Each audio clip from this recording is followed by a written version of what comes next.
Kembali.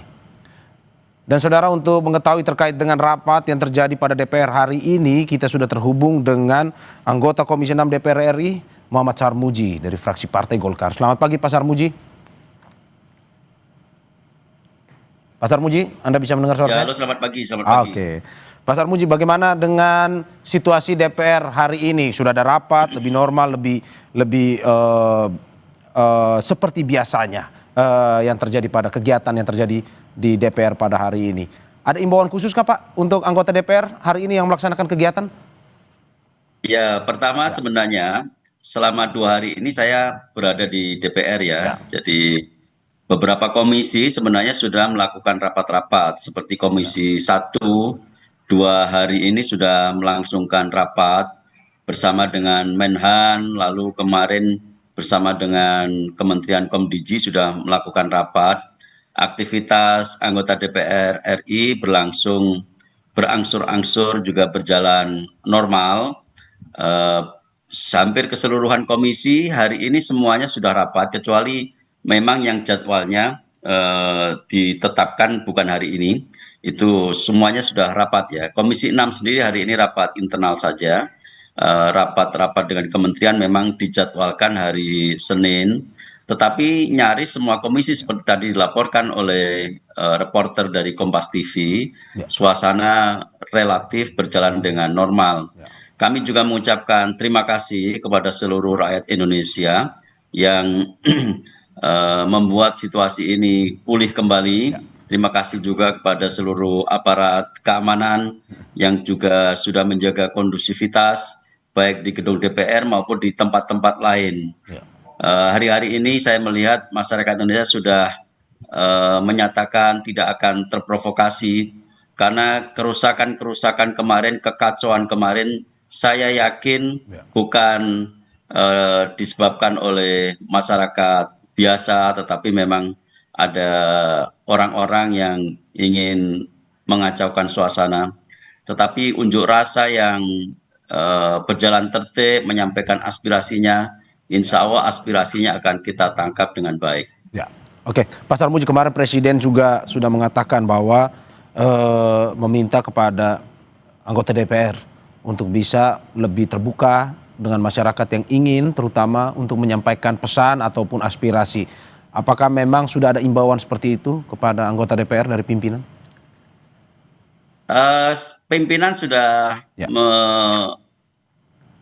memberi arahan pada kita semua untuk lebih aktif ya menjemput aspirasi masyarakat. Bahkan sebenarnya di DPR periode ini sudah ada juga badan khusus untuk menindaklanjuti aspirasi masyarakat dalam bentuk badan aspirasi masyarakat. Tetapi memang yang harus kita perbaiki, jujur saja yang harus kita perbaiki ini jiwanya, rohnya. Jadi bukan hanya dalam bentuk pembuatan badan spesifik, ada badan tertentu, tetapi memang kita introspeksi, kita memperbaiki jiwa kita bahwa ke depan, hari-hari ke depan akan diisi dengan jiwa yang penuh keterbukaan dan transparansi. Memang kenapa Pak Sarmuji jiwanya selama ini? Apakah jiwa yang lebih tertutup atau gimana sebenarnya? Enggak, kan ada koreksi ya. Pasti kita ingin semuanya berjalan lebih baik. Kalau nggak ada apa-apa tentu tidak ada demonstrasi yang menyampaikan aspirasinya. Karena ada sesuatu, ini pasti ada sesuatu dan kita mesti sadar bahwa sesuatu itu harus kita perbaiki. Oke, Pak, bagaimana juga dengan mungkin saja kita melihat terkait dengan komunikasi eksternal dari DPR sendiri untuk ke media massa ataupun yang disampaikan ke masyarakat. Apakah sudah ada imbauan juga agar mungkin lebih berhati-hati dalam menyampaikan sesuatu atau mungkin pemilihan kata atau diksi yang lebih ya pada akhirnya tidak menyinggung mungkin untuk masyarakat atau bagaimana? Pasti. Kalau di Golkar sendiri kan Ketua fraksi sudah melakukan himbauan, bahkan bukan hanya di tingkat DPR RI, tapi sebagai sekjen saya juga melakukan himbauan kepada seluruh DPRD provinsi dan kabupaten kota, juga termasuk DPR RI, untuk bisa menangkap aspirasi masyarakat dengan tepat, untuk meningkatkan kepekaan dan atensi kepada problem-problem masyarakat. Oke. Pak, sampai saat ini apakah memang yang di dalam DPR sendiri dilakukan sesuai dengan apa yang sudah terbiasa, dalam arti tata tertibnya atau protap pengamanannya, protap kegiatannya pun dilakukan seperti sebelumnya, atau memang hari ini lebih khusus sebenarnya walaupun sudah ada komisi yang ikut rapat, dalam arti lebih mungkin menyesuaikan dengan kondisi di luar yang mungkin masih ya kita lihat masih mungkin ada demonstrasi dan segala macam. Ya 2 hari ini sebenarnya penjagaan berjalan seperti biasa, PAMDAL seperti biasanya, hanya saja PAMDAL untuk menghindari sesuatu yang mungkin saja kita nggak perkirakan, ya pakaiannya pakaian sipil saja. Ya. Tapi pengamanannya berlangsung dengan biasa, hanya memang masih ada aparat yang berjaga-jaga di luar gedung DPR. Oke, oke. Pak, ini tadi Anda sedikit menyinggung soal apa yang disampaikan masing-masing partai, terutama dari partai Anda bernaung, Partai Golkar. Dari Partai Golkar sendiri, bagaimana melihat apa yang kondisi yang terjadi beberapa belakangan ini? Apakah memang dari Partai Golkar menyadari bahwa perlu ada reformasi internal di dalam partai sendiri untuk nantinya siapapun yang menjadi pejabat publik itu bisa menjadi seorang pejabat publik yang paripurna sebenarnya, dalam arti komunikasinya bagus ataupun juga bertindaknya kepada masyarakatnya juga lebih diterima, atau bagaimana Pak? Ya kami sudah, seperti yang saya sampaikan tadi, kalau di internal Golkar kami sudah melakukan seruan ya. Ya. Seruan untuk DPR RI, DPRD provinsi, kabupaten kota untuk tidak berjarak terlalu lebar dengan masyarakat, Ya.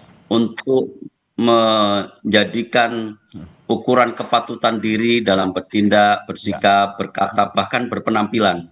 Kita boleh kaya ya, karena kaya ini sesuatu yang hak asasi. Ya. Tetapi begitu kita menjadi anggota DPR dan itu adalah wakil rakyat, tentu kita tidak bisa bebas lagi untuk seperti orang biasa, seperti orang kaya biasa, atau seperti masyarakat biasa yang memiliki privilege. Ya itu saja yang harus kita tekankan pada teman-teman. Ya ini memang membiasakan sesuatu yang kadang tidak biasa, ini sesuatu sekali, ini berbeda sekali. Misalkan begini, anggota DPR RI dari Golkar rata-rata kan banyak yang dari pengusaha, tentu selama ini kaya, tentu selama ini tampil dengan tampilan sebagai orang kaya. Tetapi begitu menjadi anggota DPR RI, pasti ada konsekuensinya. Konsekuensinya adalah kita harus mengukur kepatutan diri kita, karena ada masyarakat yang kita wakili itu, masyarakat yang kadang-kadang banyak yang kurang beruntung. Kalau itu merasa tersinggung, itu bisa berbahaya. Ya, adaptasinya harus lebih ini lagi ya Pak ya, lebih cair lagi, apalagi terutama dengan masyarakat ya Pak ya. Ya, Pak, bagaimana mendakapi juga, kita masuk lebih spesifik terkait dengan Pak Adis Kadir kemarin yang juga nonaktif. Sebenarnya dari Golkar sendiri mau memahami nonaktif ini sebagai apa? Apakah mungkin saja Pak, saya to the point saja, apakah mungkin akan PAW atau bagaimana dari Golkar sendiri Pak? Jadi ini sebenarnya respon dari himbauan dari MKD. MKD meminta kepada partai politik untuk menonaktifkan anggota yang dinilai kemarin ya mungkin agak kurang memiliki sensitivitas lah, taruhlah ada kesalahan-kesalahan misalnya. Tapi khusus Pak Adis sebenarnya dia salah berucap, salah data, atau ya sebenarnya kalau diukur benar begitu kategorinya masih bisa diperdebatkan. Tapi apapun kita sudah merespon itu dengan baik, dan itu adalah rekomendasi dari Majelis Kehormatan Dewan. Dan sebenarnya kalau ditanyakan lebih lanjut, apakah hak-haknya itu akan sama dengan yang aktif, tentu saja berbeda. Kalau hak-haknya sama kan malah rugi kita. Orang dinonaktifkan tetapi hak-haknya sama kan pasti rugi. Ada konsekuensi logis dari setiap status anggota dewan. Seandainya ada pertanyaan lanjutan, seandainya belum ada rujukannya, ya rujukannya bisa saja MKD membuat satu keputusan yang bisa mengikat Sekretariat Jenderal untuk bisa menjadi pedoman bagi pemberlakuan atau tidak diberlakukannya hak-hak keuangan yang bersangkutan. Ya. Pak, sorry, lebih spesifik karena mungkin masyarakat juga banyak yang belum tahu ya. Terkait dengan hak yang diterima oleh yang nonaktif ini, kan tadi dibilang berbeda Pak. Apa saja hak yang masih diterima oleh mereka yang nonaktif? Ya, nanti MKD yang akan memutuskan, Ya. tapi konsekuensi logisnya, tunjangan-tunjangan itu pasti nggak dapatkan sama sekali, karena mereka kan mereka kan dibebas tugaskan dari kewajiban menjadi anggota DPR. Otomatis kalau tugasnya saja dibebas tugaskan, Ya. pasti hak-haknya juga Ya. bisa dihilangkan. Dilanggar. Apakah memang sebenarnya nonaktif ini sama dengan PAW Pak nantinya akan tujuannya ke situ atau bagaimana Pak? Nanti MKD yang akan membahas lebih lanjut. Oh berarti dari MKD Pak ya, maksudnya keputusan itu bukan dari partai lagi tapi sudah masuk ke Majelis Kehormatan Dewan Pak? Ya, karena MKD lah yang pertama meminta kepada partai politik untuk menonaktifkan anggota-anggota dewan yang disebutkan itu. Oke, Pak terakhir sebelum katanya Pak Sarmuji mau ikut rapat lagi nih, jadi saya ingin terakhir seperti imbauan tidak hanya ke Partai Golkar tapi juga mungkin kepada anggota DPR pun juga bagaimana meyakinkan masyarakat bahwa apa yang menjadi tempat DPR saat ini menjadi rumah bersama untuk bisa berdialog, memberikan diskusi, memberikan aspirasi untuk bisa didengarkan oleh wakil rakyat. Ya, kalau himbauan nanti biar pimpinan lah, kalau himbauan secara keseluruhan. Kami lorong kami itu, koridor kami itu fraksi Partai Golkar, dan kami sudah menghimbau secara tertulis, secara per telepon sudah kami himbau semuanya. Kita pastikan kita sudah berikan arahan menghadapi situasi saat ini dan situasi-situasi ke depan. Dan memang untuk bisa terus berdialog terus dengan masyarakat ya Pak. Terima kasih. Terima kasih anggota Komisi 6 DPR RI Muhammad Sarmuji dari fraksi Partai Golkar atas apa yang disampaikan. Terima kasih sekali lagi Pak sudah terbuka bersama kita di tengah ya kita lihat situasi kondisi yang saat ini beberapa hari terjadi. Terima kasih sekali lagi Pak dan kita harapkan apa yang menjadi mimpi bersama bahwa DPR menjadi tempat dialog bersama, diskusi, aspirasi bisa diterima dengan baik